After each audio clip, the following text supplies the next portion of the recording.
Pour moi, on rend les choses trop politiques. C'est un jeune homme qui est mort, un homme qui est mort, voilà. Ben, moi je pense qu'il y a de la violence partout, aussi bien chez les politiques dans la rue et même regarder l'Assemblée nationale où ils se battent comme dans un poulailler.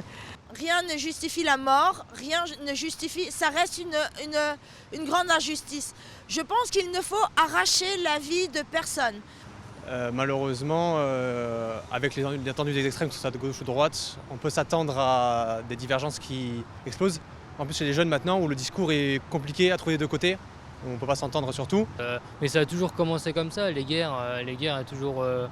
toute la première guerre, c'était une guerre politique, la deuxième, c'était pareil. Pour moi, personne ne mérite de mourir pour aucune cause.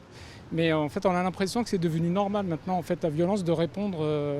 Et ça, en fait, malheureusement, nos hommes politiques nous ont habitués aussi à avoir en fait, cette démarche en fait, d'être un petit peu violente dans les propos qu'ils annoncent, sans en fait, se rendre compte que ça peut être perçu différemment, parce que tout le monde a des filtres différents. Et selon leurs filtres, certains comprennent que en fait, c'est un engagement justement à la violence. C'est pas normal, c'est le message peut-être qui ressort de ça actuellement, c'est...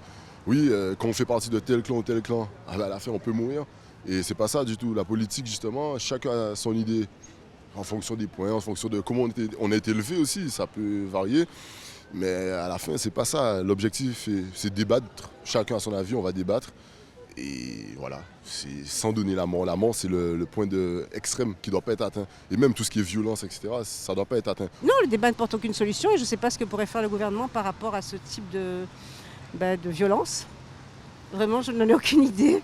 Humiliation, moquerie, harcèlement moral, concurrence déloyale, toutes ces choses, agressivité verbale, toutes ces choses peuvent engendrer de la violence. Et il faudrait canaliser un maximum ces défauts comportementaux au quotidien.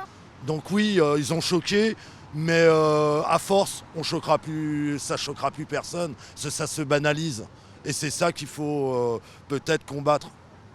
Mais je pense qu'en fait, avec déjà la situation qu'on a à l'Assemblée nationale, fait que justement, on n'arrive plus à s'entendre. Et ne plus arriver à s'entendre, ça peut justement amener à des frustrations qui amènent, en fait, etc. Et ça peut alimenter, en fait, certains qui sont déjà pris par, en fait, cet engrenage. On peut discuter, on va discuter, mais sans que ça atteigne la mort, voilà. À mon avis, je pense qu'il va falloir se prévoir à une guerre.